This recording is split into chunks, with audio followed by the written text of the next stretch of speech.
Boa tarde a todas e a todos.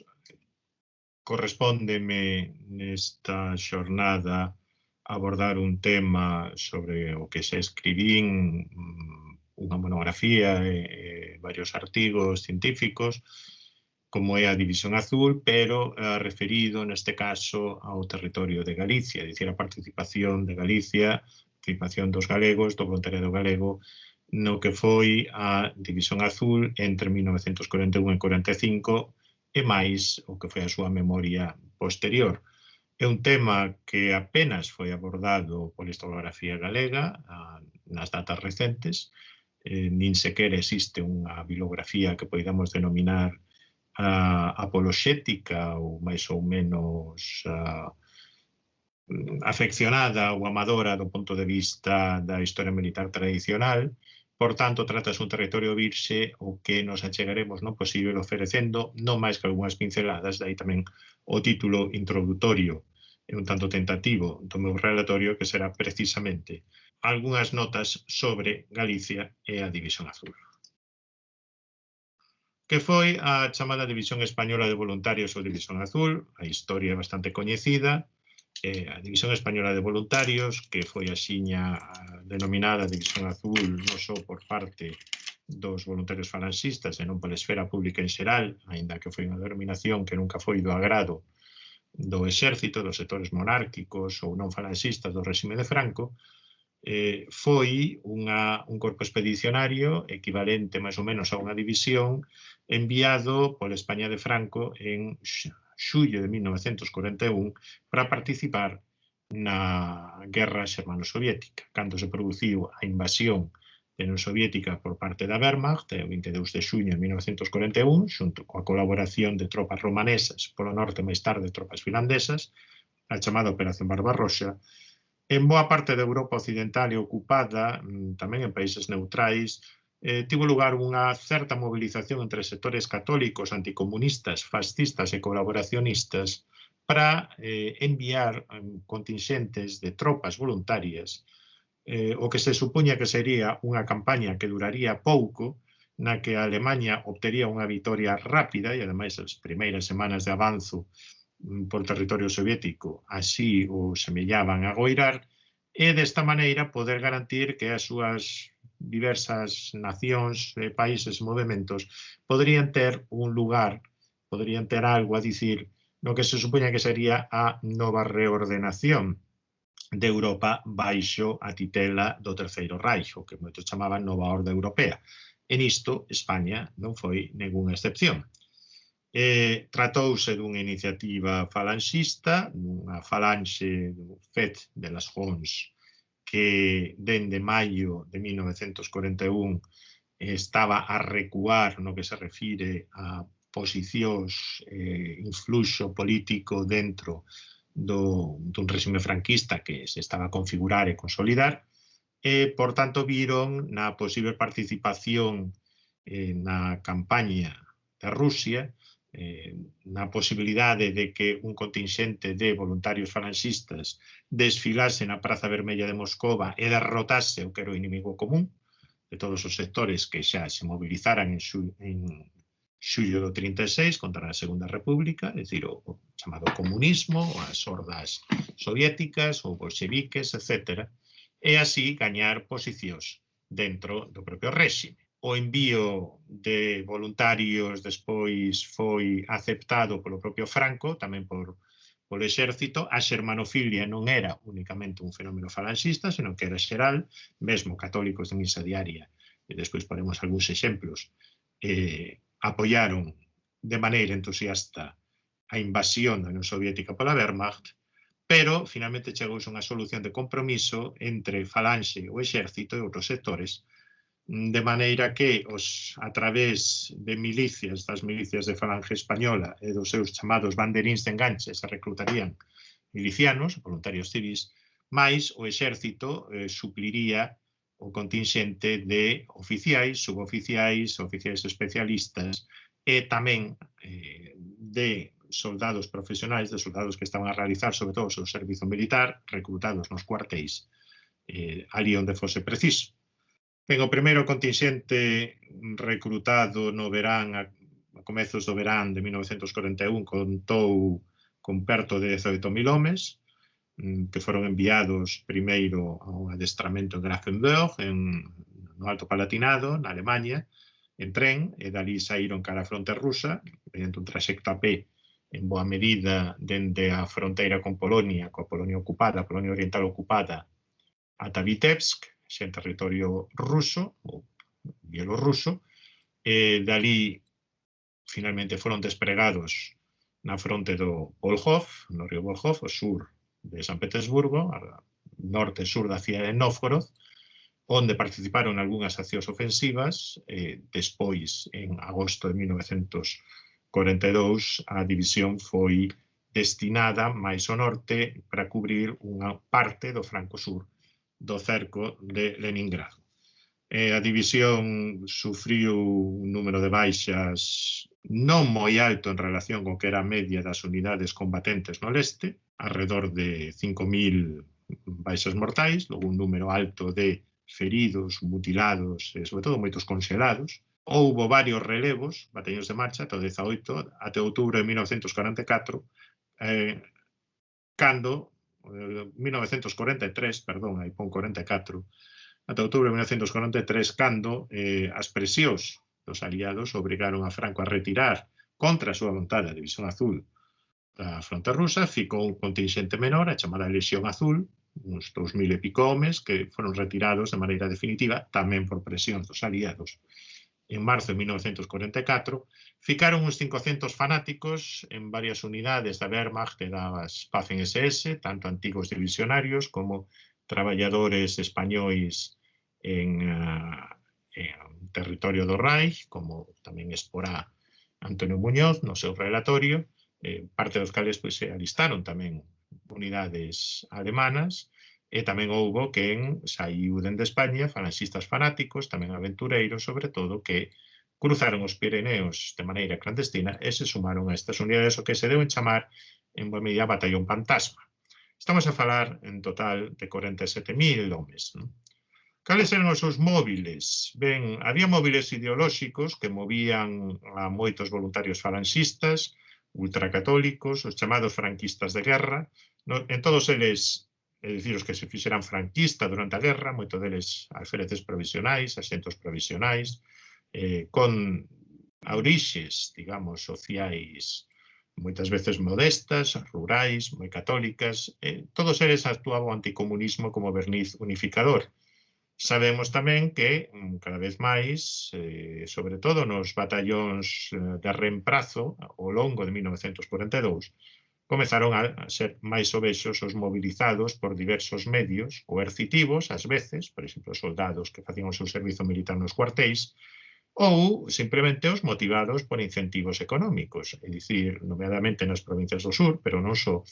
Houbo moitos xornaleiros, houbo moitos traballadores en paro, que viron no alistamento na Legión Azul unha posible saída, unha dobre paga, non só polo feito da paga, senón tamén porque ser excombatente na Alemanha de Franco, perdón, na España de Franco, supuña unha serie de vantaxes comparativas á hora de acceder aos chanzos inferiores da administración.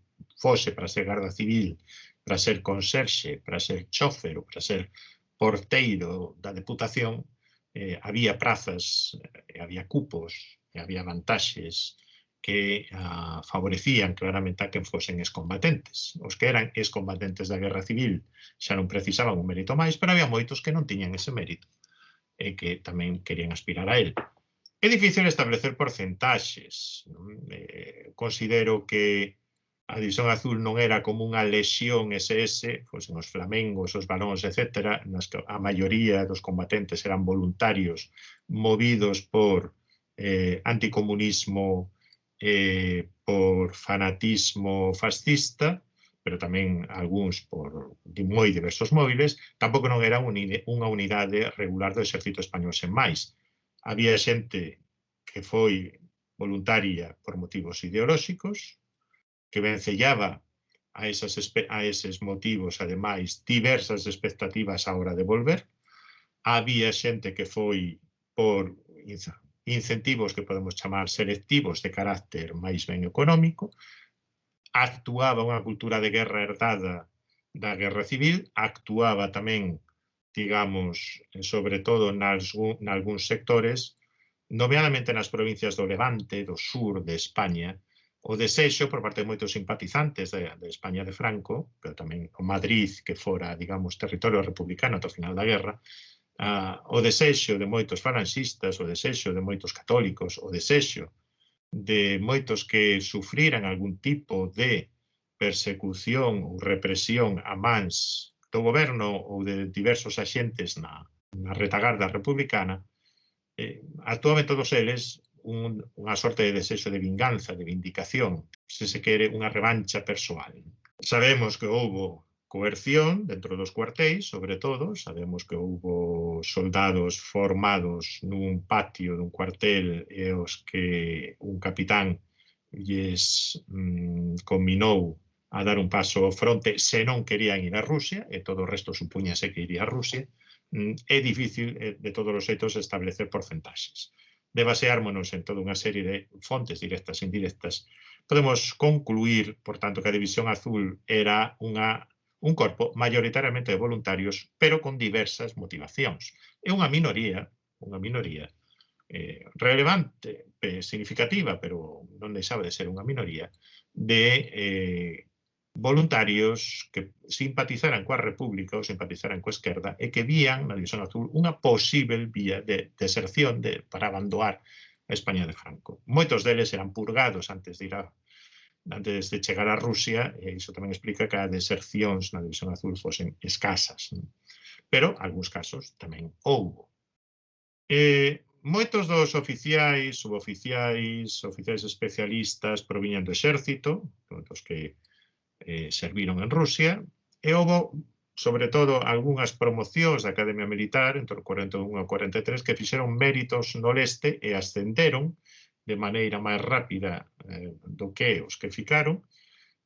Aí hai un certo paralelo cos africanistas, e que iso explica tamén que na transición entre o ano 75 e comezos finais dos 80, moitos ex-divisionarios fosen xenerais con postos importantes e relevantes. Por exemplo, a noite do 23 de febreiro, se algo unía a xenerais que se sumaron ao golpe, como Armada de Benás del Bosque, ou a outros que pararon o golpe por fidelidade ao rei, como o ferrolán José Gabeiras ou Aramburu Topete, seren oficiais condecorados nas fileiras da División Azul.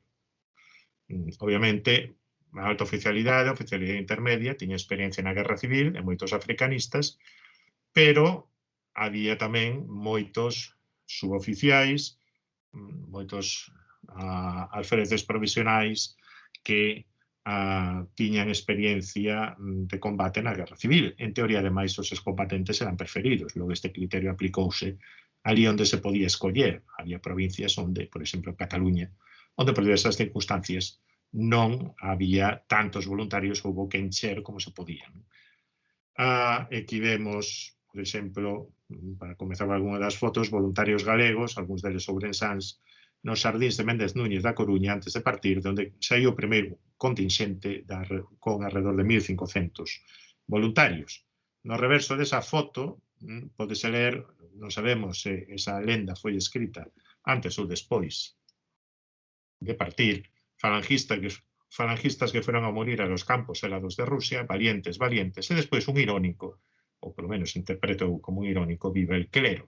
É dicir, unha sorte de crítica indirecta aos sectores máis católicos clericais do réxime. Esta foto tomada por un voluntario galego dende o tren, é dicir, pese aí a perspectiva, mostra o paso do convoio por algunha estación que non sabemos cal pode ser. Se pode ser Monfortes, pode ser a saída da Coruña, eu non fun quen de identificar a estación.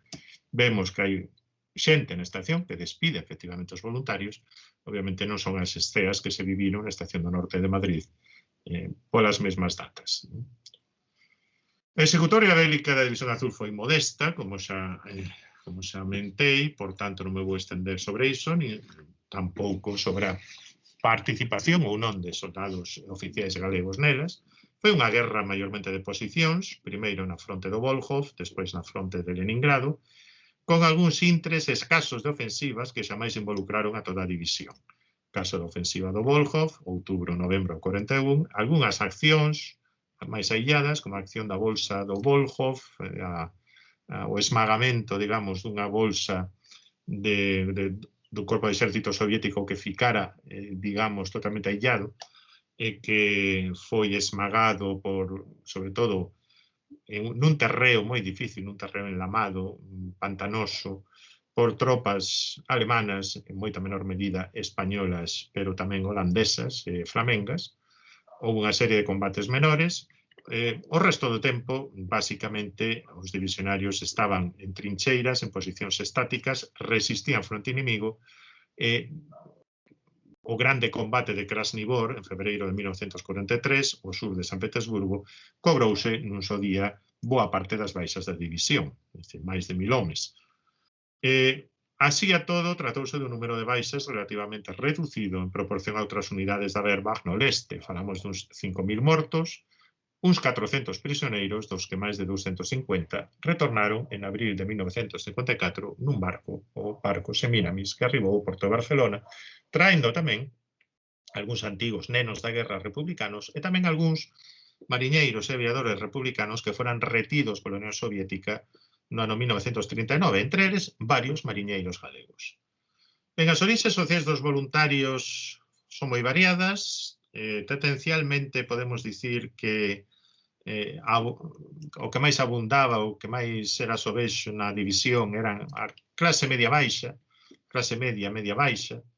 Na primeira división, na primeira recruta, nalgúns reemprazos houbo unha alta porcentaxe de estudantes universitarios, sobre todo en provincias ou distritos como Valencia, como Madrid ou como Valladolid. Non foi o caso, porén, parece ser, de Santiago de Compostela. Noutros territorios foron, sobre todo, abondosos os xornaleiros, os parados e traballadores, sen cualificar, ben como clase media-baixa, empregados, traballadores de pescozo branco, é dicir, non manuais, etc. Por exemplo, a provincia que proporcionalmente máis divisionarios forneceu o contingente total en relación á súa poboación foi nada menos que Huelva e tamén Badajoz, provincias nas que Falange non tiña unha especial implantación e que tiñan aínda unha certa memoria do que fora a represión da Guerra Civil, a represión franquista na Guerra Civil. Podemos dicir que houve un perfil algo máis mesocrático na primeira vaga do verán de 1941, máis popular nos reemprazos seguintes, cunha alta proporción de soldados de leva recrutados nos cuartéis, como xa dixen antes, con métodos non desprovistos de coerción en moitos casos. Así a todo, como xa comentei, carecemos de pescudas específicas sobre os galegos na División Azul, que algúns achegas aos vigueses, pouco máis. Hai algún libro por aí sobre Galicia a Segunda Guerra Mundial que non é merecente das honras do prelo, claramente, e despois hai calas específicas que realizamos para este relatorio ou que xa utilizamos en traballos anteriores. Podemos dicir que, en xeral, Galicia non presenta grandes peculiaridades a respeito do patrón medio español, mas si podemos sinalar algunhas notas específicas. Dunha banda, Galicia non foi un territorio onde fosen moi abondosos os simpatizantes do bando franquista ou os militantes falanxistas do sindicato universitario, do recén creado Frente de Juventudes, etc., que ancellasen, que arelasen participar na campaña de Rusia porque non tiveran denantes oportunidade de combater pola súa causa, de combater polos seus valores na Guerra Civil. Foi o caso de Valencia, foi o caso do sueste español, lugares como Alicante, Murcia, ou tamén, en boa medida, o caso de Madrid. Hai moitos estudantes universitarios, hai moitos algúns antigos combatentes do Exército Popular da República que, porén, combateran no bando trabucado e que tamén tiñan certa necesidade de lavar o seu expediente. Había simpatizantes do franquismo, pero que non pagaran digamos, o tributo de sangue, é dicir, na comunidade moral dos vencedores, non ter experiencia de guerra, de algún xeito, era un mérito que faltaba. En troques, os falanxistas galegos e os partidarios do réxime franquista en xeral xa fixeran méritos de guerra. Non esquezamos que perto dun cuarto dos soldados de recruta do exército franquista eran galegos.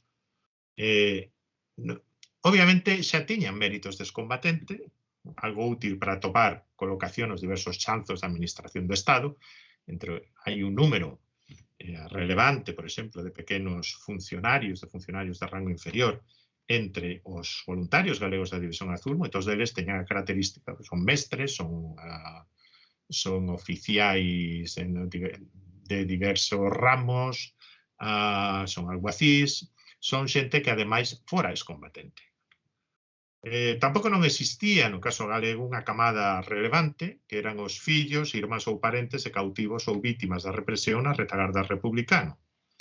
E de xeito, non deixa de ser significativo, polo menos unha intuición, a primeira conclusión moi provisoria, que no distrito universitario compostelán non existiu a mesma fervenza, o mesmo fervedoiro, o mesmo entusiasmo entre os militantes do seu, que sí existiu en Madrid ou en Valencia. Houbo algúns divisionarios do seu compostelán que foron a Rusia, pero non parece que tiveron un rol tan preponderante. Mesmo algúns dos dirixentes do seu compostelán na altura dos primeiros 40, penso, por exemplo, no falanxista ourensán José Luis Taboada, non se alistaron. Consideraban que xa foran á guerra suficientemente. En provincias onde a falange española desfrutara xa antes da Guerra Civil Española de certa implantación, como pode ser a cidade de Ourense ou mesmo Vigo, sí que houbera un número relevante de falanxistas de camisa bella anteriores ao 36, a xullo do 36, perdón, que sí se alistaron para a fronte rusa. Porén, non foron a maioría das camisas bellas, nin tampouco foron a maioría dos falanxistas que se alistaron. Por exemplo, un informe da falange ourensá de outubro de 1941 sinala que da provincia saíron 97 voluntarios de milicias, dos que 35 eran falanxistas e os 45 non o eran, e do resto non se sabía. É dicir, mesmo nos reclutados por milicias, os falanxistas non eran esa maioría. Hai que dicir que non por iso faltaban voluntarios necesariamente. A xermanofilia non só era falanxista. Apréciase, por exemplo, nunhas cartas que a embaixada alemana, as diversas cartas que a embaixada alemana en Madrid recibiu entre o ano 40 e 41 por parte de moi diversos cidadáns, de moi diversas persoas que dabanlle os parabéns a Hitler polo seu cumpleanos ou felicitaban a embaixada polos éxitos da Wehrmacht, etc.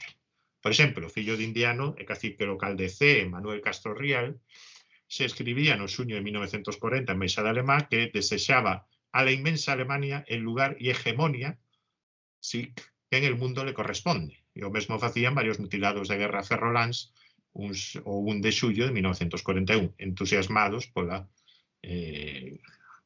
invasión da Unión Soviética. De feito, houve un Castro Rial, un membro desa familia, catedrático de Dereito Internacional, que participou na División Azul, deu palestra despois no Instituto Iberoamericano, e sería un dos grandes intelectuais falanxistas da División Azul. Pero non só se trataba de falanxistas.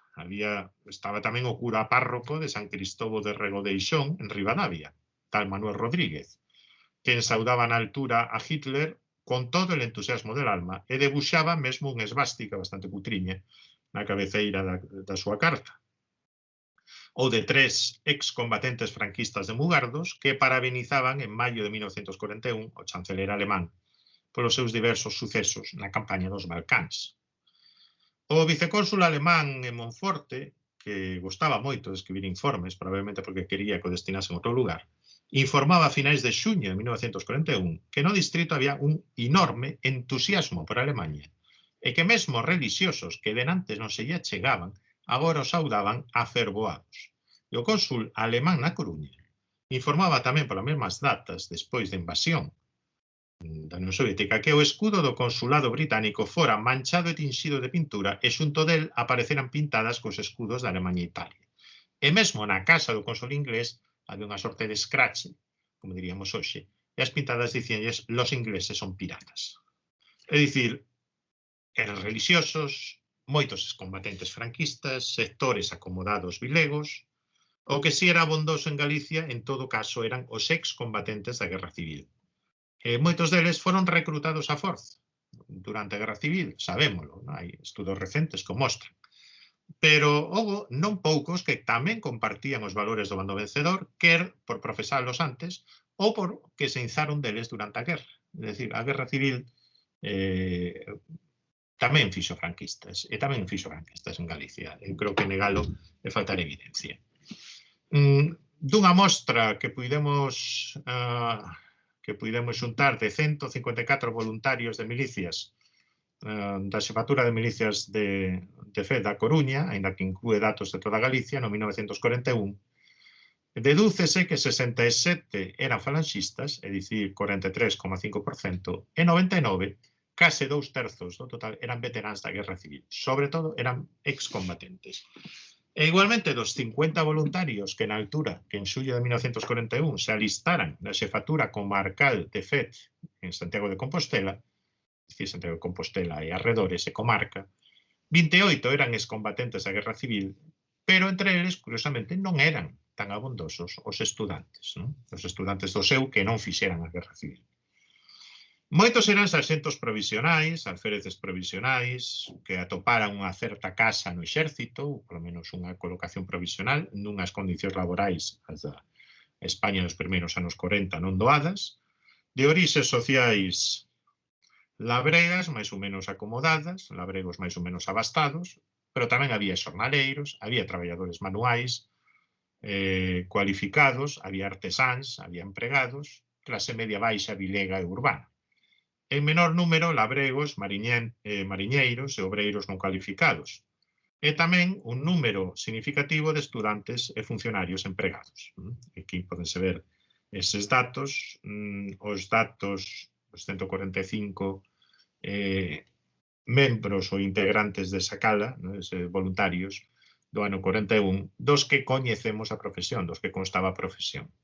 Obviamente, todas estas adscripcións sempre presentan problemas, o que sí podemos ver é que os estratos sociais maioritarios na Galicia de altura non son necesariamente os máis representados, entre o que son os sectores medios e medio baixos os máis representados. Traballadores non cualificados xornaleiros, traballadores cualificados e non manuais, había moitos mecánicos, moitos condutores, tamén eran privilexiados no acceso ao voluntariado, algúns artesáns, un número de unha porcentaxe relativamente alta de empregados e funcionarios, algúns estudantes, non tantos como noutras provincias. En todo caso, o prototipo máis achegado de voluntario galego para a Rusia parecía responder a ese perfil de franquista de guerra, ademais do soldado de leva recrutado en cuartéis da península toda ou Marrocos, oficiais do exército galegos, que tamén podían ser recrutados en Girona, como podían ser recrutados en Huesca. Exemplos, por exemplo, algúns que puiden identificar ou entrevistar, o sarxento José Grande, no Ourensán, bueno, realmente de Chantada, ainda que establecido en Ourense, o voluntario de Melide José Cabado, o sarxento estradense Lino Nogueira. Todos eles fixeran a guerra cos insurxentes, compartían unha serie de valores básicos, anticomunismo, catolicismo, lealdade a Franco, por riba das banderías entre tradicionalistas, católicos e falanxistas, sobre todo o seu punto de lealdade fundamental, o seu tótem era Franco, os valores tradicionais, pero tamén certa impregnación de valores fascistas, de milicia, de virilidade e unha, como me dixo o sarxento José Grande no seu momento, unha grande admiración pola Alemanha nazi. Pero non eran fascistas fanáticos, non eran León de Grel, nin sequera eran José Miguel Guitarte ou eran outros adaís, digamos, do seu de Madrid ou da falanxe de Valencia. Habíaos tamén que respondían ao perfil de militante falanxista e ata certo ponto desencantado coa deriva católico tradicionalista do réxime, e que vía na participación na campaña de Rusia unha fuxida cara adiante, pero tamén unha aposta polo triunfo do eixo na guerra, na esperanza de que iso tería como consecuencia que Falanxe acadaría todo o poder na España e o franquismo se faría plenamente fascista. Os falanxistas ourensáns Alfonso Rodríguez Becerra ou José Román Feijóo, que puiden entrevistar, o ferrolán Andrés Miras López ou o compostelán Julio San Luis, natural de Villestro, parecían responder a este paradigma. Mesmo o irredutível Pedro Portela Ovalle, irredutíveis chamouselle sempre na publicística divisionaria os que combateron coa Wehrmacht ata o final, ata o remate da guerra en 1945, Pedro Portela O Valle era un novísimo falanxista vigués, do que atopei algunhas cartas dirixidas ao periódico Enlace, editado polo Instituto Iberoamericano de Berlín a finais do ano 44, onde dicía arriba España, viva Alemania, viva el Führer, que non fixera a guerra civil, combateu nas fileiras da Wehrmacht e puido, de maneira un tanto novelesca, volver retornar a España. En Vigo despois estivo moi activo nos medios falanxistas, ultradereita, mesmo foi candidato algunha vez por Falange Española durante a transición, ou Ourensán, que recibía o alcume, o que tiña o alcume de Marush, que tamén un dos últimos de Berlín. Había outros perfis. Nas fichas, digamos, que podemos consultar no Arquivo Xeral Militar de Álava, podemos atopar exemplos como Vigués Manuel Quintás Figueroa, mecánico, alistado en xullo do 41, excombatente da Guerra Civil. Porén, o Servizo de Información de FET consideraba o sujeto de cuidado e de moi firmes convicciones de izquierdas, non católico, e pouco fiável malia os seus servizos en campaña durante a Guerra Civil. O tamén vigués Ángel Rodríguez Rancaño, sen oficio, de tendencias esquerdistas, fillo dos propietarios dunha leitaría, mal conceptuado no seu bairro, dicían os informantes, lacazán e sinvergüenza. Alistaríase, segundo un informe, solamente por unha razón, polo ancello de correr aventuras. Naturalmente non todos os que tiveran antecedentes familiares de esquerda, porén manifestaron despois vontade de pasar en seus soviéticos, mesmo falla de entusiasmo. Ás veces a vivencia da camaradaxe, os vencellos que se ian creando cos seus compañeros levábanos a realizar afirmacións sorprendentes. Ourensán Alfredo Rodríguez Pérez, de orixe social humilde, máis ben ferroviaria, con familiares represaliados polo réxime franquista, semellou alistarse por unha mestura de ancello de aventura e incentivo económico. Porén, nas súas cartas só fala de veciños, borracheiras, cuestións privadas, pide chourizos, etc. Mais dentro do campamento de Grafenwörth, en agosto de 1941, se escribía a casa que ían esmagar os rusos e insería palabras en alemán como para dicir eu fago parte deste colectivo, estou orgulloso.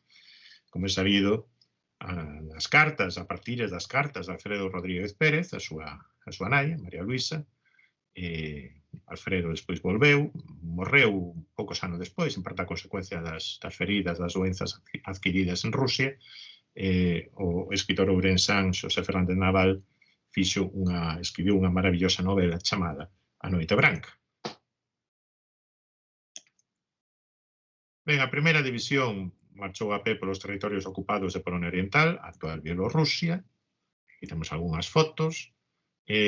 Durante esa marcha pasaron por algúns lugares onde había non guetos aínda, bueno, en Vilna sí, pero en outras cidades o que se puderon apreciar foron as primeiras medidas de segregación racial que levaron a cabo os alemáns contra a poboación xudía, a deportación, por exemplo, de xudeus do gueto de Grozno, a cidade máis grande que visitaron os españois, tivo lugar en novembro do 41, eles xa se foran.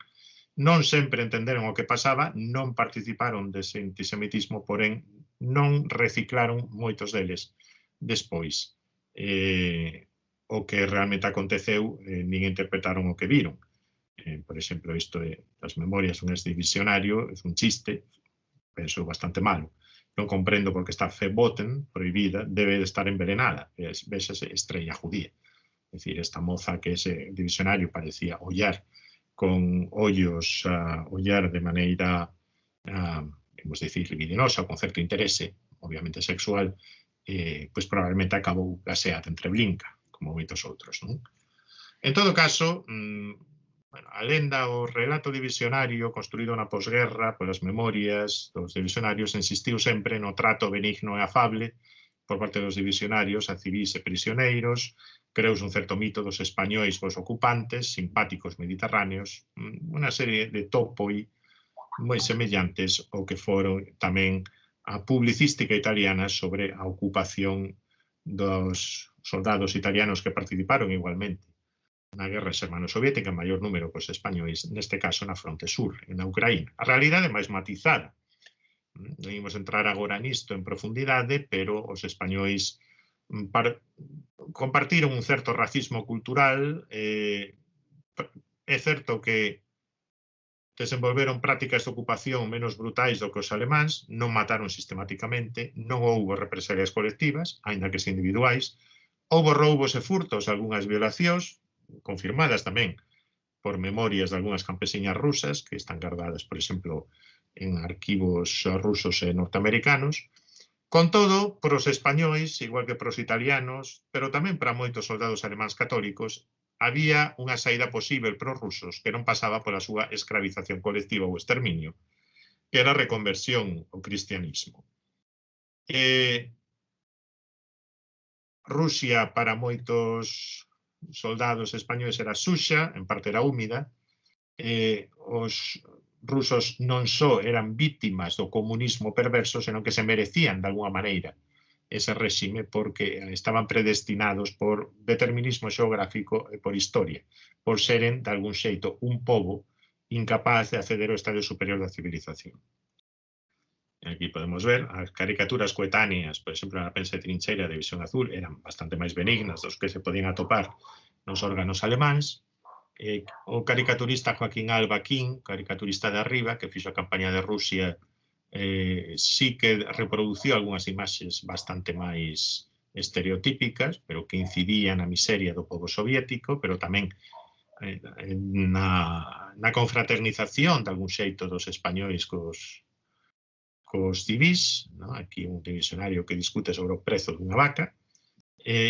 Naturalmente, a identidade católica era un elemento fundamental na autoimaxe da división e tamén na súa visión de que Rusia podía ser convertida se retornaba ao cristianismo.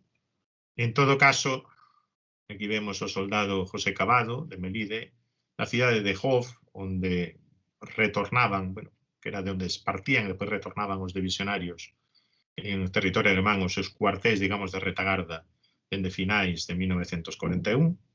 Boa parte do que ten a parte da dereita se ve o Hotel Müller, que segue a existir, onde se aloxaban os oficiais. As fotos do sarxento estradense Lino Nogueira son dunha sensibilidade moi salientada, era unha sorte de fotógrafo moi intuitivo, e aquí vemos como dende atrás captou un grupo de prisioneiros soviéticos custodiados por soldados alemáns a caballo. Este Lino Nogueira a carón dun mújic dun campesiño ruso, como podemos ver, entre o estereótipo e a realidade non había tan enorme diferenza, tan grandes distancias, sempre os presentaban con esas longas barbas. É bastante curioso que tamén cando representaban combatentes soviéticos, os españois recorrían ese estereótipo do civil con longas barbas. En xeral, os españois, tamén o facen os alemáns, de certa medida, pero os españois de maneira particular non tiñan grandes inconvenientes en deixarse ver, sair, cortexar a mulleres rusas. Aquí vemos o tenente de artillería Manuel Rodríguez de Viguri, fillo do político que foi ministro por un tempo, durante a restauración, durante a ditadura de Primo de Rivera, perdón, o que está dedicado a unha rúa en Compostela, como todos saben. El, porén, despois estivo destinado en Cartagena e ali deixou o seu arquivo fotográfico, de artillería, bastante novo, non fixera a Guerra Civil. Ou aquí vemos o falanxista ourensán Alfonso Rodríguez Becerra. Como era alto e forte, era un obxectivo preferente das cámaras dos correspondentes de guerra, porque desmentía moitos estereótipos sobre o españolito, digamos. Esta foto foi, de feito, a capa do ABC. Houve outro divisionario ourensán, neste caso entre dúas enfermeiras alemás no hospital de Königsberg na primavera de 1942. Moitos dos retornados eran, no caso de Vigo, sabemos que foron homenaxeados pola colonia alemá, no caso deste divisionario, cuxo nome non coñecemos, divisionario falanxista, como mostra, digamos, que seguise a ostentar no uniforme alemán o xugo e as frechas, pero tamén condecorado coa Cruz de Ferro. Este símbolo indicaba que entrara en combate e que ademais fora ferido. Ben, acabada a guerra, durante un tempo a División Azul caeu no esquecemento, o réxime non lle interesaba en exceso que se falasen da División Azul, nin que fose moi lembrada. En no abril de 1954, grazas ás negociacións coa Cruz Vermella francesa ou intermediación da Cruz Vermella francesa das familias dos prisioneiros españois na Unión Soviética, e parece que do certo interese dos soviéticos en establecer algunhas canles coa España franquista despois da morte de Stalin, entre os 254 retornados do Semiramis tamén chegaron varios divisionarios galegos, mesturados con algúns mariñeiros e aviadores republicanos que foran retidos da Unión Soviética e que tamén viñeron dentro do paquete, no Paco. En este caso, no caso galego, eses internados republicanos estaban algo sobrerepresentados. Isto vémolo nas relacións cos gobernadores civís encargados de lles buscar colocación polo propio Muñoz Grandes, na altura ministro do Exército, despois vicepresidente do goberno, enviaron ao propio Muñoz Grandes para informar sobre que fora dos que retornaran do cautiverio. Si, por exemplo, o gobernador civil de Pontevedra informaba sobre Ángel Castañeda, antigo mariñeiro do barco Cabo San Agustín, cenetista, natural de Catoira, que fora empregado como garda xurado da segunda rexión piscícola en Catoira. O seu irmão José, delicado de saúde, non quería traballo ningún. O guardés constante Vicente Giraldez, o que alcumaba de Rosmón, aceptou finalmente o emprego de encargado do Servizo de Repoboación Forestal no Porriño. José Pérez Pérez de Bouzas entrou nunha factoría de máquinas de coser. E o gobernador civil de Ourense, pola súa banda, informaba que un antigo piloto de aviación republicano que volvera tamén no Semiramis, José Romero Carreira, atopara emprego como intérprete nunha agencia de viaxes en Madrid, pois aprendera suficiente alemán e ruso. Pola súa banda, Rudesindo Graña Carballo foi empregado na Deputación Provincial, xa na altura se estilaba, e José Canitrot Torres sería oficial subalterno do Concello de Ribadavia. E o gobernador de Lugo informaba que o mariño Pedro Armesto Saco, antigo ugetista e tamén retido na URSS dende o 39, quería ser patrón dun remolcador alxibe na Coruña. E o resto dos repatriados lugueses querían traballar como porteiros, conserxes ou gardas civís. Polo que sabemos, conseguiron. Ben, a memoria da División Azul non tivo un especial carimbo en Galicia, polo que sabemos. As delegacións nas capitais galegas das Hermandades da División Azul, que se comezaron a fundar en meados dos 50, a partir dos grupos, das confrarías de familiares dos prisioneiros, foron en xeral escasas, con curta vida. A que máis vida tivo, polo que sabemos, foi a da Coruña, xurdida xa entre 1954 e 55, que chegou a publicar algúns números dun voceiro propio, Spansky Harashó, o español simpático, en ruso, a finais dos anos 50, en parte, polo que sabemos, porque había certas complicidades tanto co gobernador civil por un tempo, o exdivisionario Evaristo Martín Freire, e máis co comandante da Garda Civil Ángel Ramos Patiño, tamén veterán de Rusia. Non foi, porén, polo que sabemos, unha asociación particularmente activa, todo o contrario, por exemplo, da Hermandade da División Azul de Oviedo, que tiña case 600 membros, ou de outras cidades, ou de Alacante, Valencia, por suposto de Madrid, e mesmo de Barcelona. Tal vez aquí se cumpría ou non existían os suficientes falanxistas de conviccións fortes como para manter estas hermandades vivas. Realmente non sabemos moi ben.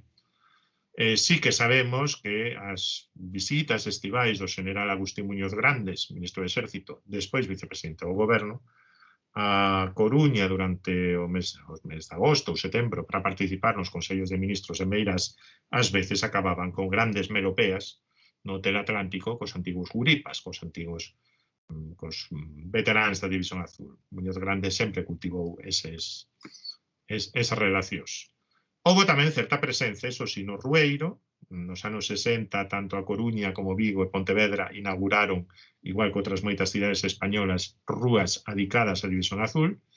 No 1986, a Coruña, Vigo e Pontevedra seguían a ostentar ese nome no seu Rueiro. Había tamén un número de rúas dedicadas aos caídos locais da División Azul, que aínda non temos catalogadas de todo.